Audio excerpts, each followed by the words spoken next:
Getting ready for a start in race 1 of the weekend for the Australian GT Championship. We've got it covered on the mega wall. We're riding in car with Clark Quinn. He's second in the championship coming into this weekend.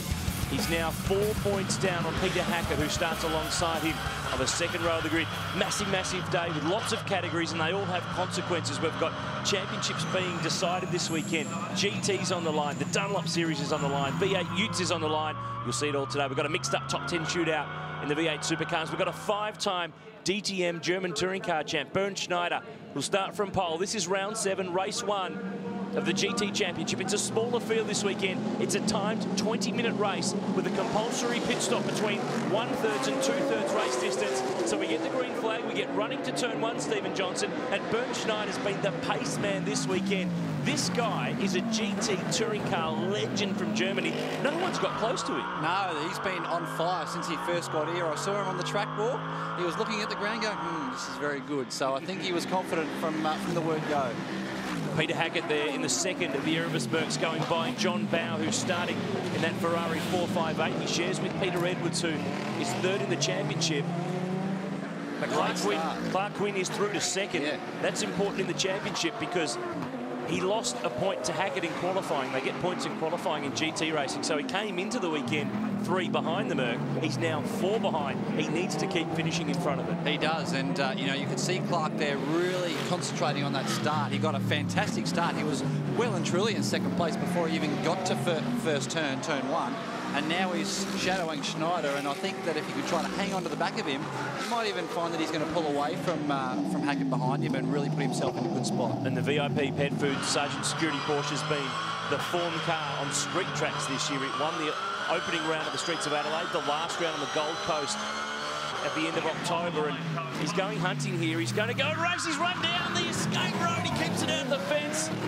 Whoa, that was close. Hackett would have been licking his lips seeing that. He would have. He's lost a lot of ground now to Schneider and put Hackett right up the back of him. But Clark is notorious to having a fast car around these circuits. It was wet in qualifying, so this is probably the first dry track that they've had, obviously today.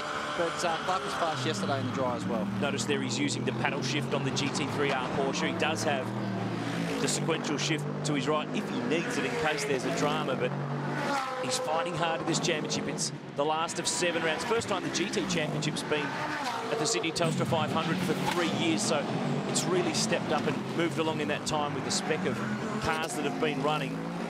But Schneider is clearing away. 48 years of age, former FIA GT champion, a 5-time DTM German touring car champ.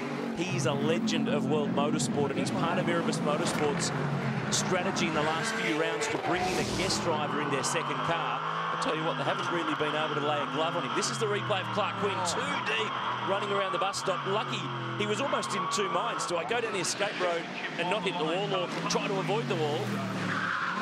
Very close, and you can see they're way offline. It's still a bit greasy, it's still damp, so that would have really put pain, and you'll hear it here.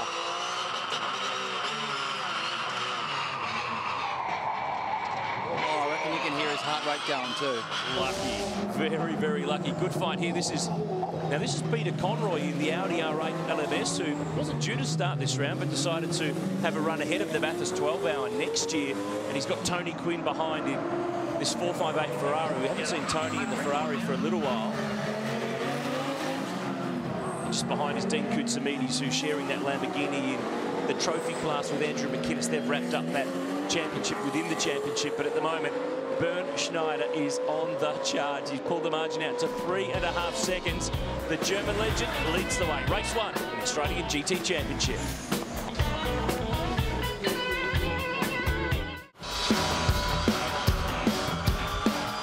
Back at Sydney Olympic Park on board with Clark Quinn, second in the championship in the Australian GT Championship. He's second on the track. Bernd Schneider has gone. The margin's extended to 4 seconds. And now Quinn is fighting off Peter Hackett in the second of the Erebus Mercedes. But importantly, he'll score back a couple of points in the championship. He'll get more here. Hackett is off the road. And he's in the fence. This is massive in the championship. This will just about handball it to Clark Quinn. You can see the marks back there coming through turn 5. It looks like Hackett has maybe hit that outside wall through turn 5, got it a bit wide and backed it into the fence on the inside. That's team boss Betty Klemenko from the Erebus team. And that championship has just gone right here, because if Clark Quinn finishes where he's running, which is second, he'll score 12 points. Hackett, 0. He won't get anything for this. The margin will be 12 points. So with a race to go tomorrow, it's pretty much all over. It's well and truly now in the grasp of Clark Quinn. The race is in the hands of this man. Bernd Schneider's dominated. Hackett pushing hard. He's lost it himself and wipes the fence at turn 5. Oh, no. He started the year with a crash on the streets of Adelaide. He's been fighting back ever since, and it's come undone. He's just pushed too hard. Right in front of John Bow, who saw it all. Well, that's done a lot of damage. And he exits the picture and exits the championship picture as well. I'm wondering here, he's got no brakes here by the look of it, so I don't know if there's something wrong there, or the brakes went after he hit the fence. So you would think there, you know, in that situation, you just put your foot on the brake and try to stop the car as fast as you can. And it didn't stop at all. It backed straight in hard to that wall. So one Merc down, one left. Bernd Schneider leading the way. Just great shot there of the elevation change on the run up down Dawn Fraser Avenue past the Novotel. It's really hard. It's up and down. It's like a roller coaster. It is. It's very bumpy too. So you come up over that roller coaster, you're hard on the brakes in the dip, lift off the brakes coming over. Well, not in these cars, obviously, because these cars have got ABS, but in our cars, off the brake, over the hump, back on the brakes, and you're on and off 2 or 3 times. Have a look at this footwork. Bernd Schneider, the footwork of the former FIA GT champ. He's retired from DTM racing now, but he's part of the AMG Customer Sports setup with Mercedes-Benz as an ambassador.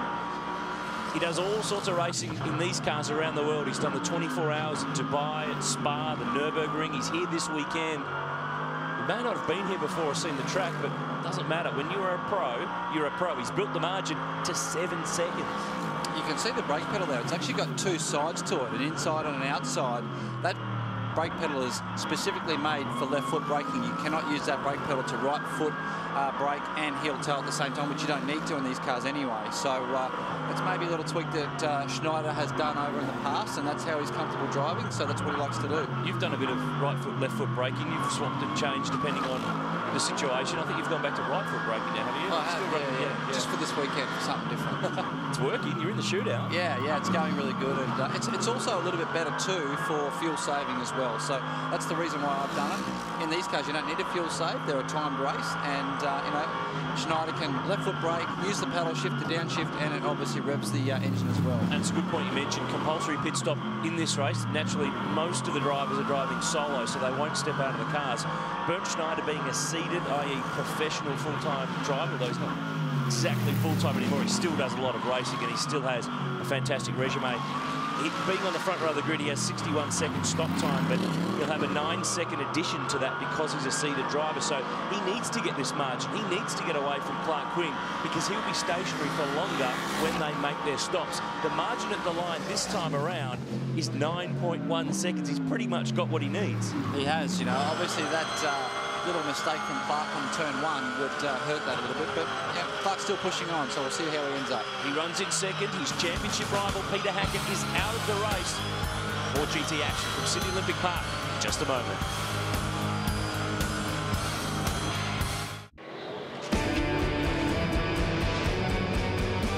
Having a look here at the Ferrari 458 GT3 with one of Aussie racing's legends behind the wheel, John Bow. We'll hand over. There is Peter Edwards. He is standing by for pit stop time, and that is Scott Taylor, the debutant in GT this weekend. He's in a 997 Porsche in the challenge class. Rod Salmon pitting from 4th in the Audi R8 LMS, something of a local. Never raced here before, but from this part of the world, and Tony Quinn brings the Ferrari in. So these are all drivers here who are driving solo, Steve Johnson, so they'll stay on board. Some of them will change tyres. Others will adjust pressures, is probably more of an important factor because it's not such a long race. Yeah, that's right, but also they'll be counting down the time to get back out on the track because sitting in that car in the pit stop with no airflow, it's going to be damn hot in there, very humid. It's actually a lot nicer out on the track when you get some airflow, so they'll be sitting in there thinking, geez, this is a long time in the pits. This is the Lamborghini. Dean Kutsamidi stepping out, Andrew McInnes in. This is the car run by the Minder Motorsport team in Melbourne, and they've done a great job this year in the trophy class, sharing this car right throughout the course of the year. They've been a busy team. Bernd Schneider, leader, is in pit lane. He built the margin to 14.4 seconds. Now, he has to be stationary a total of 70 seconds. 61 because he started on the front row, 9 because he's a seeded professional driver. Remember, Clark Quinn, this man, qualified on the second row of the grid, so 58 seconds total time. 12-second difference. The margin was 14.5 when they pitted. So Clark will come out a lot closer to the Mercedes. This is the unique nature of GT racing and professional and amateur style drivers to really even things up. John Bowe clambering out, who recently clinched another Touring Car Masters title. He steps out. Peter Edwards jumps aboard, and he will finish this race off. No tyre changes. The Michelin's just being adjusted for pressure, and for Bern, it's a case of sitting and waiting. Sitting and waiting, and time to reminisce on the 14-second lead that he just built up and how it's going to be less than half that when he goes back out. Peter Edwards being strapped in here by the Hall of Famer John Bowe, who's been a great part of GT racing. And it's all about not rushing, because it's a time stop. You know what you have to do. It's not a case of what you'll do this afternoon, where you want to get in, get your job done, get straight back out there on the road. This is it's a safe way of doing it, because there's not that hurry flurry. Schneider now fires up that ripping little V8. Well, not little. It's a bit bigger than little. It's 6.2 litres. Now, there's Clark Quinn on his way. Rolling along pit lane. There's Schneider. That's the fight for the lead, effectively. Peter Conroy in the Audi's actually the leader of the race. He stayed out there, yet to pit. That'll change shortly. So Clark Quinn's much closer than he was, but going on the pace that Bernd Schneider's shown this weekend, that's probably as close as you'll get. Yeah, you're right, but I think you'll find that Clark's very, very content sitting where he is, knowing that his championship contender, and Peter Hackett, is out of the race into the fence, and you know, we'll be very, very lucky to take part in tomorrow's race. Looking at the damage. John Bowe. Quick, Bowie, get that hat on, Bowie. It's very rare you get a shot of JB without a cap on. Yeah, and you never get a shot of him with shorts on either. He's been a great mentor of mine for a lot of years, and still basically a family member to us. He was talking there to Mark Coffey from the Maranello Motorsport team, who have been running Ferraris for such a long time. But this is Bernd Schneider in the Erebus 62 Mercedes. We talked earlier about his DTM background, his GT background. He's been with Mercedes-Benz for a very long time, but did make it to Formula One, but was saddled with one of those really uncompetitive cars of the 80s, the Zack Speed Yamaha. He only got to start 9 Grand Prix. He didn't qualify for 25. Definitely good enough. It's all about what gear that you're getting at that level. It is, absolutely. And it's all about the money. It's very, very hard to be competitive in an uncompetitive car, as we all know. Clark Quinn here, P2. That will get him 12 championship points. And of course, with Hackett in the wall and out of the race, that's a big fat 0. So he will move to a 12-point lead with a race to go tomorrow afternoon. So he's in the box seat to claim his first GT championship. Peter Conroy is pitted in the Audi, so Schneider will retake the lead this time by. Clark Quinn will move back to second. Crank up your stereo. If you like Porsches, this is the one to be on board. Hot lap, Sydney Olympic Park, Clark Quinn and the GT3R.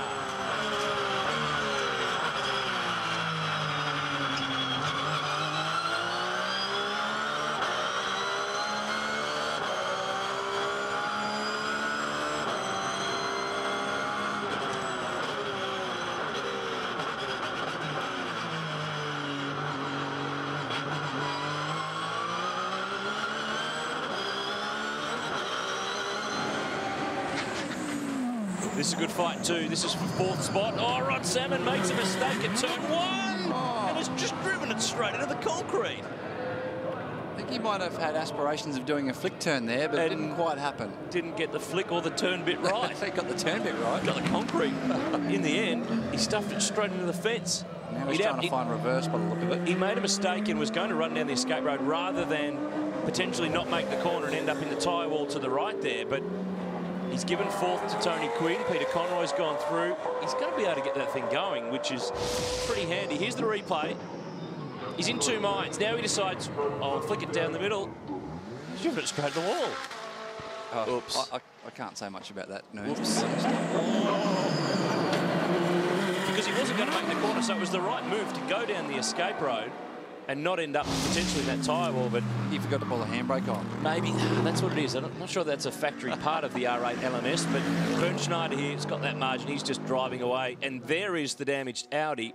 The Erebus team watching on. Stacey Manning, who's been working with them throughout the course of this year, but this guy, if you don't follow world motorsport mate at the level, this guy is in DTM, in German touring car racing. He was the Craig Lowndes, the Jamie Whincup. He was the man for Mercedes-Benz. He was, and you know, obviously he's still a Mercedes factory driver, and you know, drives a lot of different Mercedes all around the world, but you know, very much a class act, and you know, it shows. He's come out here and he's really given these guys a shake. And he's part of the AMG Customer Sports program. In fact, this will be the final lap, a time certain finish for this one. And the Erebus team have used a range of drivers from the talent pool. Maro Engel at Phillip Island. They ran Thomas Jaeger at the Gold Coast, and they left the best for last with this man, Bernd Schneider. On his way to the end of this one, he's got a comfortable margin to Clark Quinn, who would love to win the race, but bigger picture will score 12 championship points and just about claim the GT championship in this race. Won't quite do it, but has done everything he needs to. Peter Hackett out of this one. Bernd Schneider, though, is a guest driver this weekend, but he has come to play and he's come to win at Sydney Olympic Park. He takes race 1 in the Mercedes-Benz SLS GT3. No real surprise because he has been the pace man of this weekend. The margin's big. Clark Quinn will be second, and that's a championship drive because Hackett is out of this one. 12 points in the kit bag for the number 12 Porsche, and he knows the deal. He knows that that's put him just that little bit closer. The Ferrari third, Tony Quinn in the other Ferrari fourth from Peter Conroy. Koutsoumides and McInnes round out the top 6. That's the GT's done. The championship's on the line in the V8 Utes. They're up next.